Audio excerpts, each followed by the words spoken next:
Assalamualaikum warahmatullahi wabarakatuh. Kembali lagi dengan saya Muhammad Aditya Novaldi. Kali ini saya akan mengerjakan tugas mata kuliah pemrograman pertemuan kelima tentang sintaks fungsi yang diberikan oleh dosen pengampu Pak Sanudin Eskom Mkom. Baik, untuk materi yang pertama sendiri di sini saya membuat sintak dasar fungsi di C++. Baik, di sini saya belum buat foldernya. Saya membuat foldernya pertemuan 5.c++. Baik, untuk foldernya sudah saya buat. Untuk di awal include iostream, lalu using namespace std, lalu di bawahnya kita di sini akan menambahkan integer tambah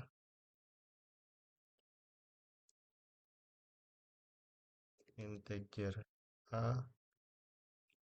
integer b. Untuk fungsi ini sendiri,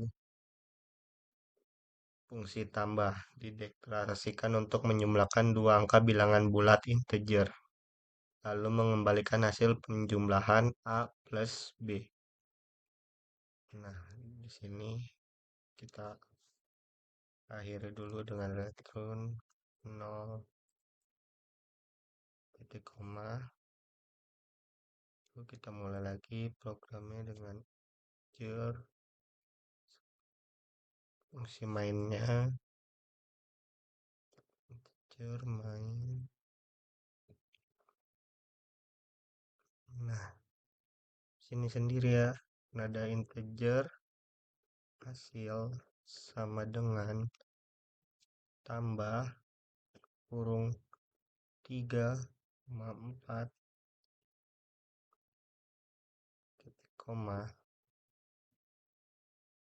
lalu ini sendiri memanggil fungsi tambah dengan parameter 3 dan 4, lalu menyimpan hasil count, di sini akan menyimpan hasil penjumlahan ke dalam variabel hasil seperti ini, count hasil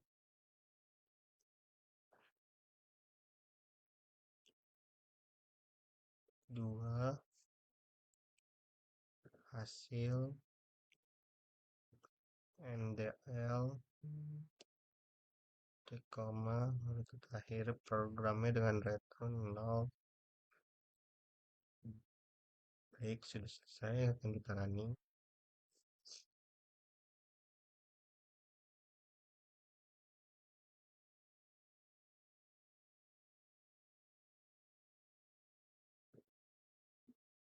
Baik, di sini sudah muncul untuk hasilnya, hasil titik 2 0.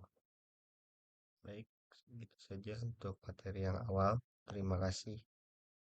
Baik, saya akan melanjutkan untuk materi selanjutnya tentang fungsi tanpa return void di C++, di mana itu fungsi tampilkan pesan tidak mengembalikan nilai void dan hanya menampilkan pesan di layar. Baik, langsung saja saya praktekkan. Saya menggunakan C++ kembali untuk yang materi ini. Saya include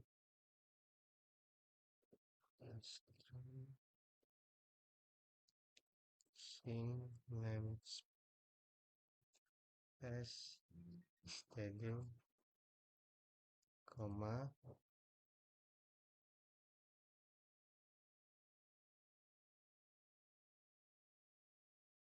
Lalu ini ada void, tampilkan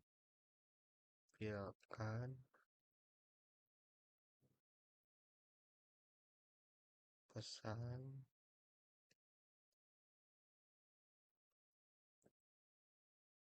lalu untuk ini sendiri dideklarasikan dengan tipe void yang berarti fungsi ini tidak mengembalikan nilai apapun. Fungsinya adalah mencetak teks. Lalu untuk selanjutnya, fungsinya uncount. Halo, selamat datang.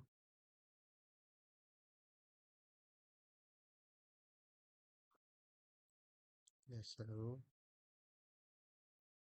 Lalu line, koma. Untuk ini sendiri, fungsinya adalah mencetak teks halo selamat datang ke layar menggunakan count. Lalu bawah ini kita integer untuk fungsi mainnya. Main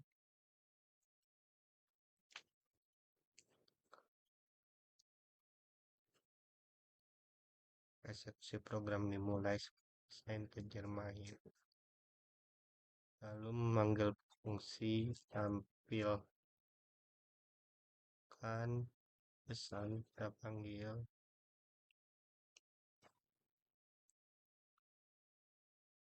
koma lalu akhiri program run 0 koma untuk mengembalikan 0 sebagai indikator bahwa selesai dijalankan dan sukses. Kita running programnya.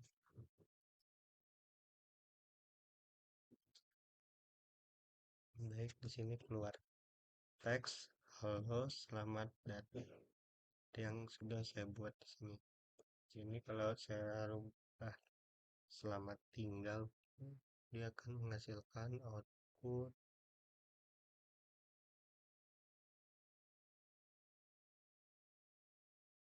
nah selamat. Baik, segitu saja untuk pertemuan yang ini. Terima kasih untuk materi pertemuan yang ini. Baik, baik, kembali lagi sama saya Muhammad Aditya Novaldi. Di sini saya akan melanjutkan untuk materi selanjutnya di pertemuan 5 tentang studi kasus fungsi menghitung luas lingkaran, buat fungsi untuk di mana kita akan membuat fungsi untuk menghitung luas lingkaran berdasarkan jari-jari yang diberikan. Baik, untuk di awal sendiri saya sudah membuat pertemuan 5.c++.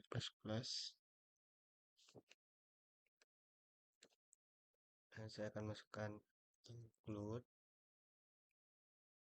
iostream, di mana fungsi ini seperti cin untuk menerima input dari pengguna dan count untuk mencetak output ke layar.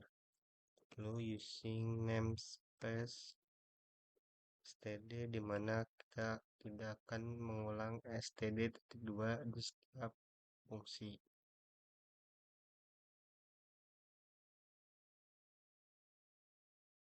Lalu selanjutnya double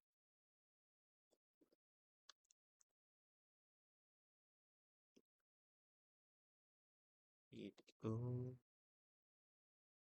luas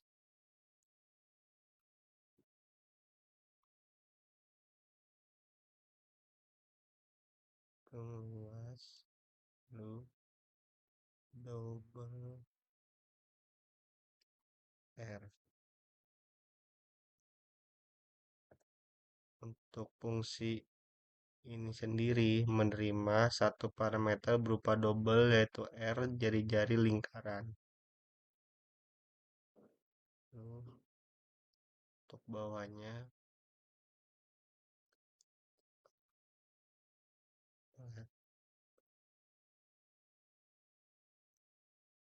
turun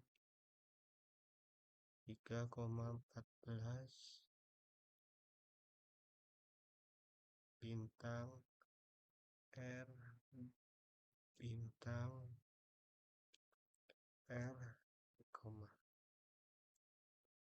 Untuk ini sendiri mengembalikan hasil perhitungan luas lingkaran menggunakan rumus luas kuadrat R2 bagi teks ke kurung luas sama dengan Pi times R kuadrat 2 luas lalu kuadrat X R2 dengan nilai kuadrat 3,14 sama dengan 3,14 kuadrat. Lalu kita memulai untuk fungsi mainnya, integer main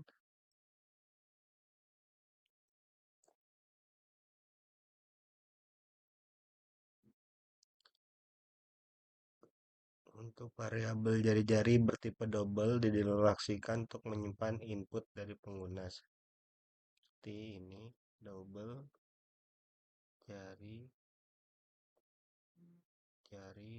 koma.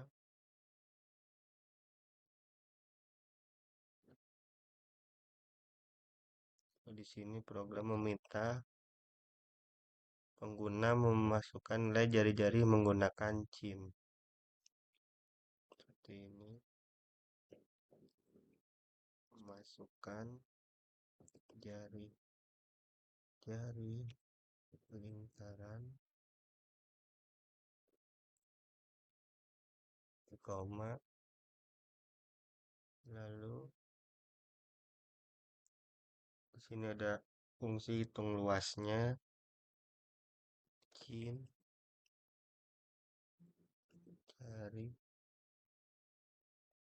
jari titik koma, lalu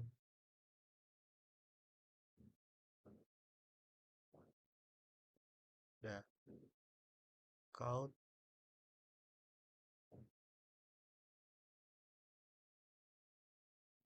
untuk di sini untuk argumen dan hasilnya ditampilkan dengan fungsi count luas lingkaran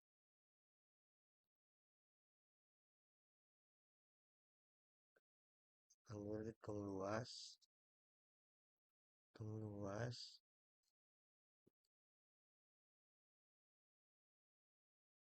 jari-jari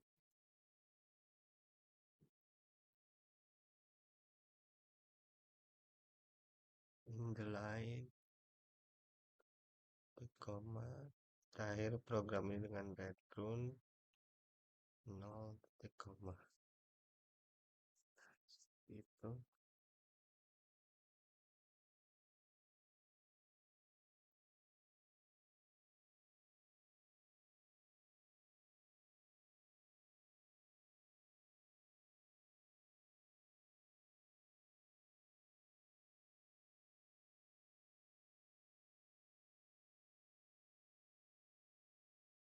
Mana typo.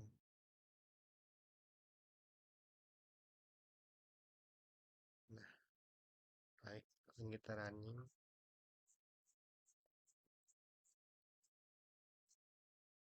Nah, ini outputnya udah masukkan jari-jari lingkaran, kita akan 10. Nah, luas lingkarannya adalah 1400. Baik, untuk materi ini materi untuk fungsi penghitung luas lingkaran dengan bahasa pemrograman C++ di pertemuan 5 saya akhiri. Terima kasih. Baik, saya lanjutkan untuk materi selanjutnya di pertemuan 5 tentang contoh fungsi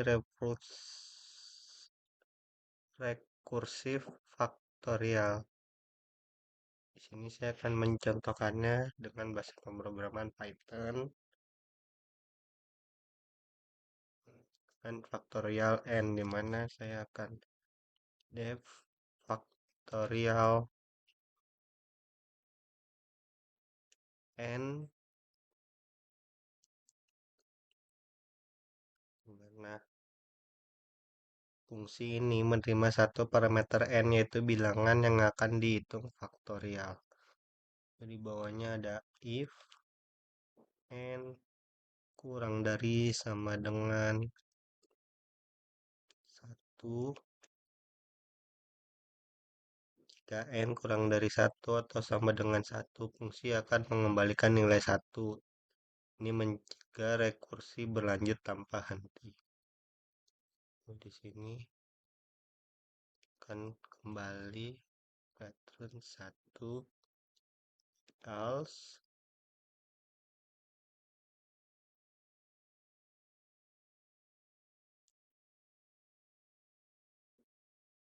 n kali faktorial n min 1 untuk ini sendiri. N lebih besar dari 1, fungsi memanggil dirinya sendiri dengan argumen n min 1 dan mengalihkan hasilnya dengan n.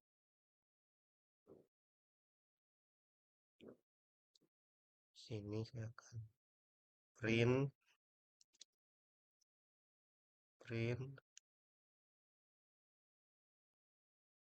faktorial dari 5 adalah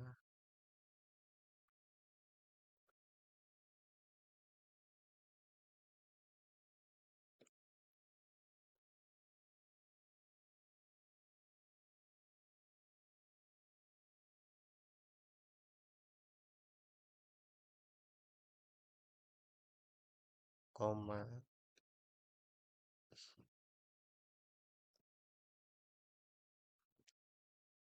faktorial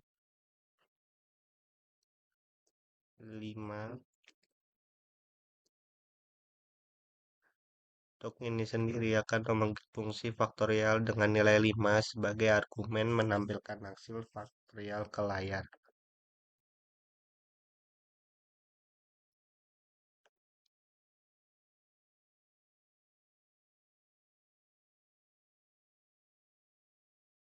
Baik.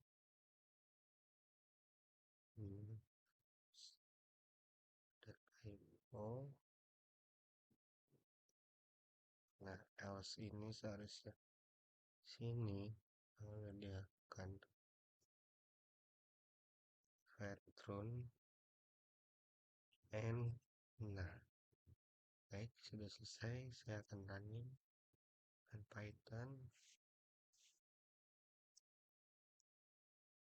Nah, di sini ada faktorial dari 5 adalah 120 untuk outputnya sendiri.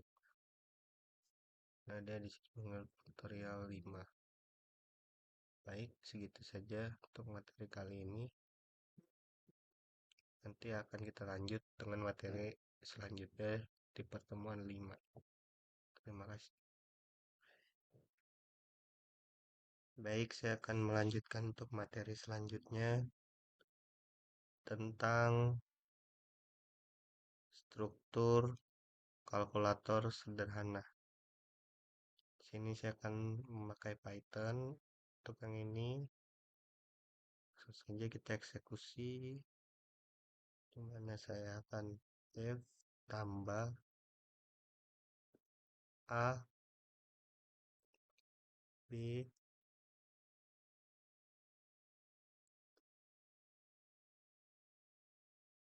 kita pattern A tambah B, kita ulangin yang bawahnya, F kurang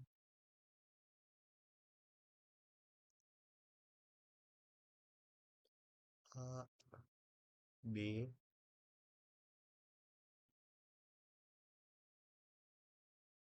pattern A kurang B. Di sini kan kenapa A dan B ini dua parameter A dan B dan mengembalikan hasil pengurangan A kurang B sama seperti yang di atas, cuma ini untuk pertambahan. Lalu perkaliannya sama saja dengan yang atas, kali A B return A kali B sama saja dengan yang atas. Untuk selanjutnya F pembagiannya bagi A B dua return A bagi B, lalu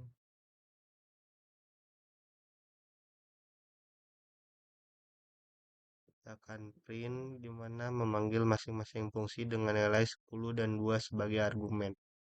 Dan di sini akan menampilkan hasil setiap operasi aritmatika dengan teks yang sesuai. Baik, saja kita buat akan print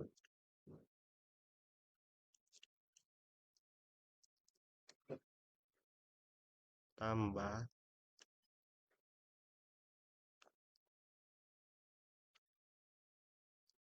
koma tambah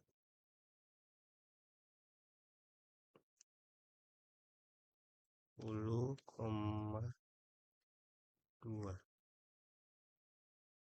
yang bawahnya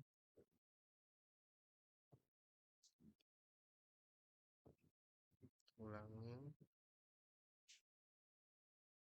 sama dengan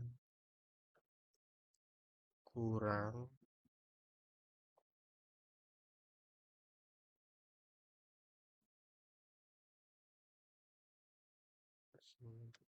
kurang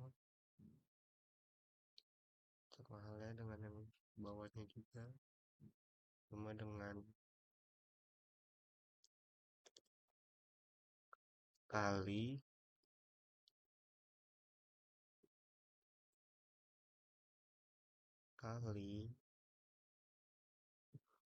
dan yang bawahnya juga dengan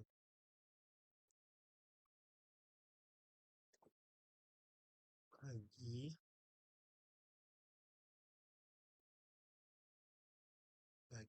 nah seperti ini. Baik, kita running.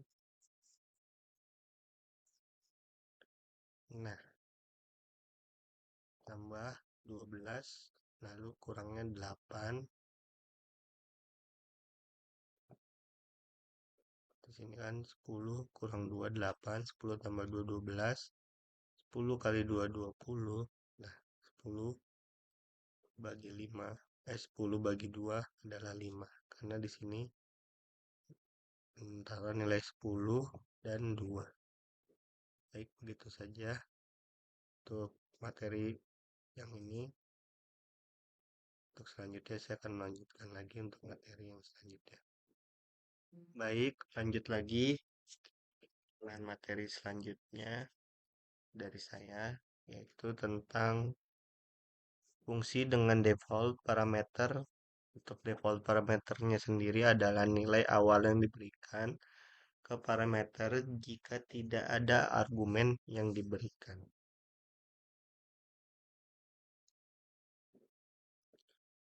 Baik, di sini saya sudah membuat yang sebelumnya,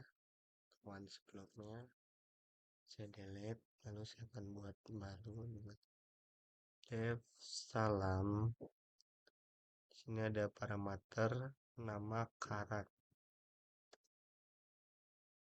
Nama karan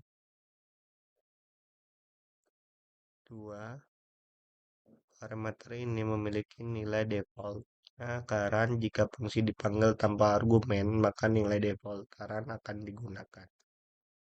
Lalu di sini akan print digunakan untuk mencetak pesan ke layar dengan sintaks string memungkinkan untuk menyisipkan nilai variabel ke dalam string dengan kurung.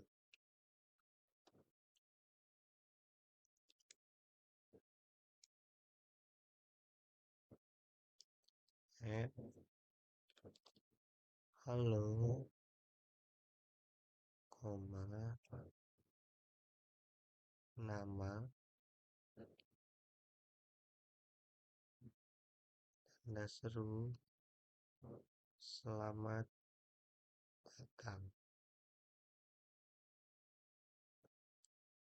Baik, ini.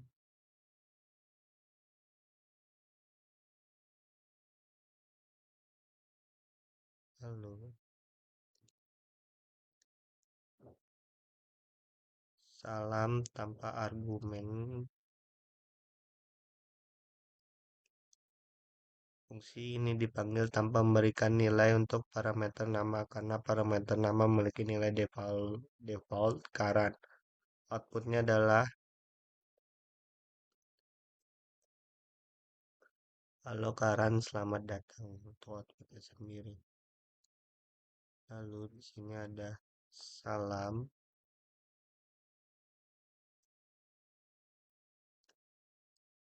Andi. Untuk fungsi ini dipanggil dengan argumen Andi. Nilai Andi mengganti nilai default Karan sehingga outputnya halo Andi, selamat datang. Langsung saja kita running untuk programnya.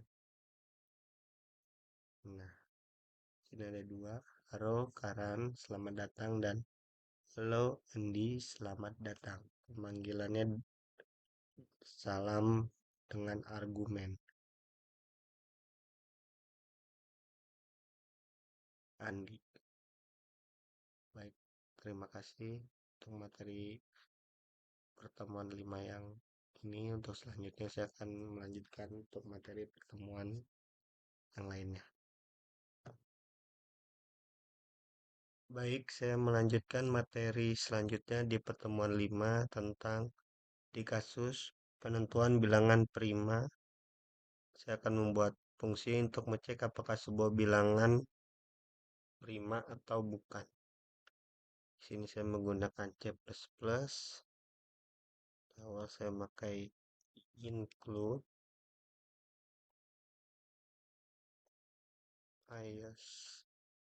stream, lalu using name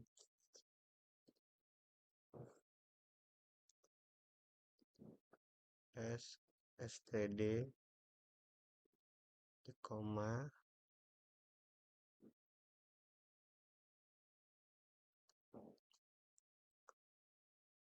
di awal saya akan membuat fungsi cek prima to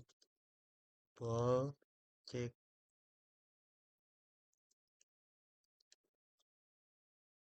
prima and harusnya ada if and fungsi n sama dengan kurang dari atau sama dengan 1, kemudian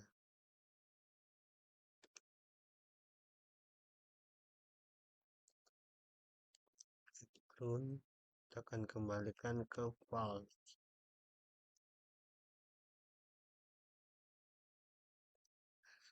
Ini dia akan kembali ke false.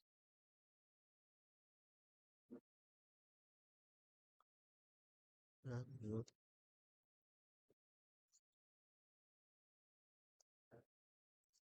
for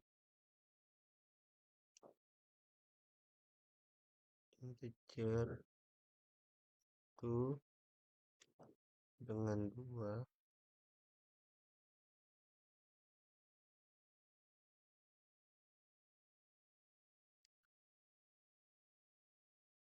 i sama dengan 2 titik koma i kali i atau kurang dari sama dengan n n i plus plus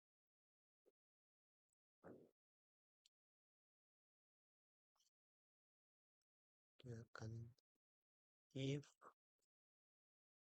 n modulus i sama dengan 0.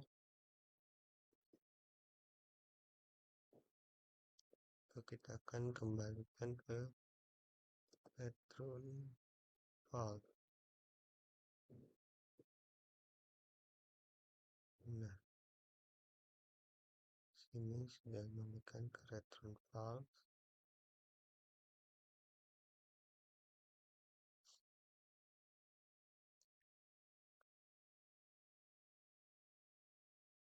Kemudian ke elektron terus koma.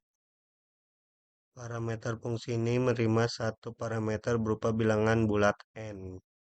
Bilangan n kurang dari atau sama dengan 1, n kurang atau sama dengan 1 langsung dianggap bukan bilangan prima elektron volt. Itu jika tidak ada pembagi maka bilangan tersebut ada bilangan prima atau elektron terus.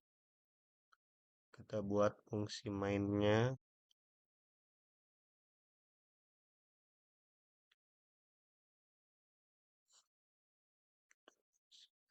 Sendiri.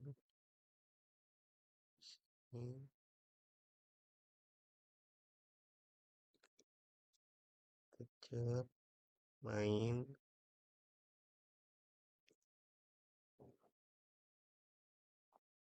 sini angka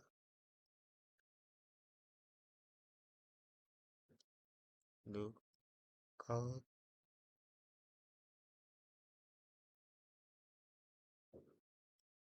masukkan sebuah angka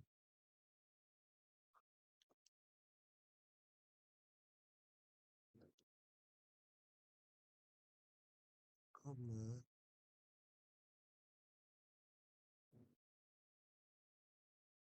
login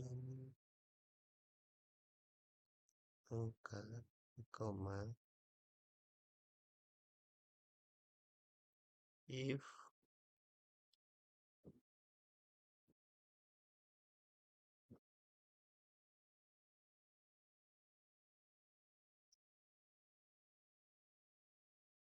cek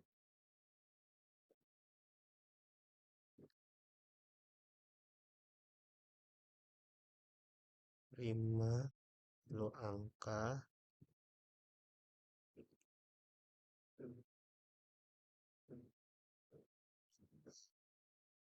out angka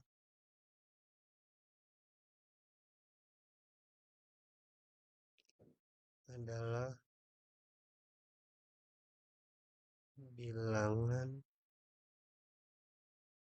prima.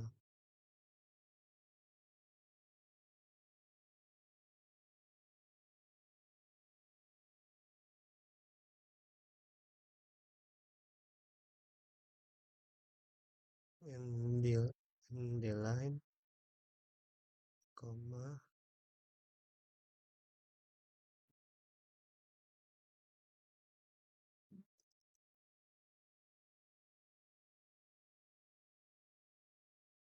else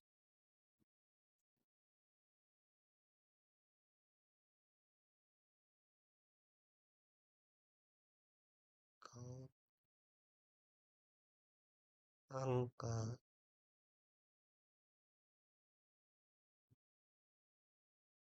dan membuat bukan bilangan prima nol koma lalu elektron nol. Nah, untuk ini sendiri variabel angka digunakan untuk menyimpan input dari pengguna. Program meminta pengguna masukkan angka menggunakan cing. Fungsi cek prima dipanggil untuk mengecek apakah angka yang dimasukkan adalah bilangan prima. Hasil dicetak menggunakan count. Baik, kita running.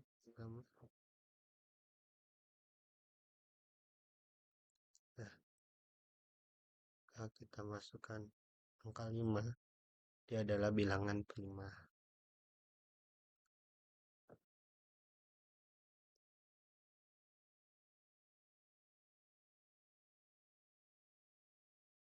masukkan angka 6, bukan bilangan prima. Baik, begitu saja untuk materi yang ini. Terima kasih. Baik, kembali lagi sama saya Muhammad Heri Tenpaldi. Kali ini materi terakhir untuk pertemuan 5 tentang studi kasus menghitung jarak tempuh. Lalu saya di sini akan membuat fungsi menghitung jarak berdasarkan waktu dan kecepatan.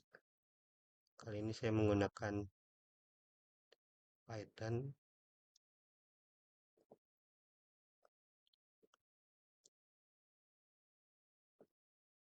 Baik, di sini saya akan mulai dengan def hitung jarak kecepatan waktu.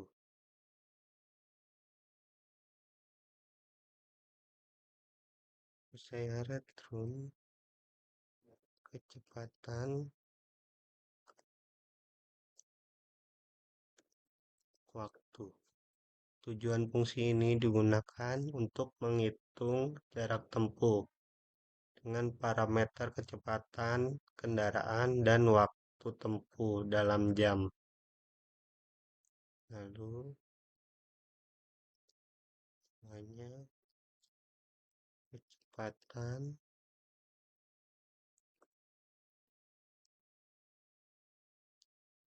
record input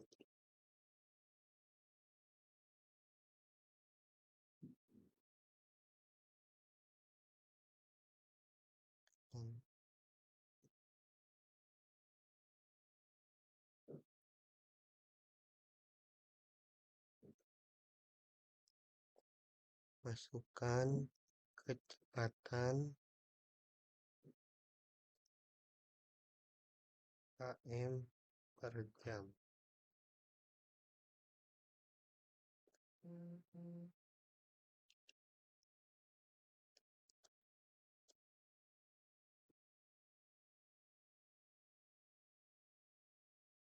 Lalu bawahnya waktu sama dengan float dengan input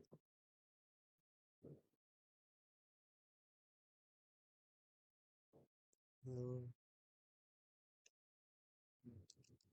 masukkan waktu tempuh jam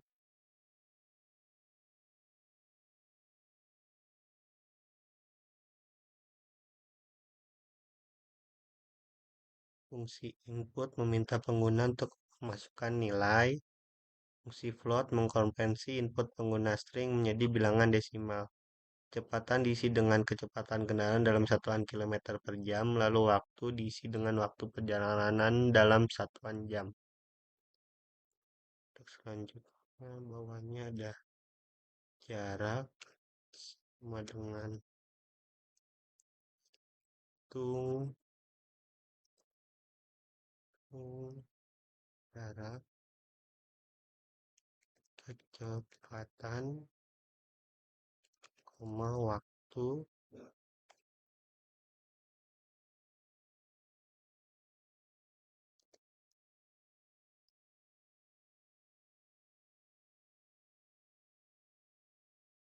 lalu print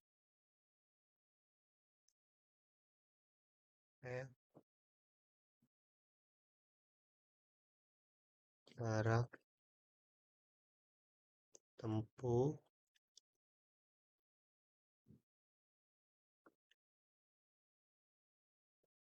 jarak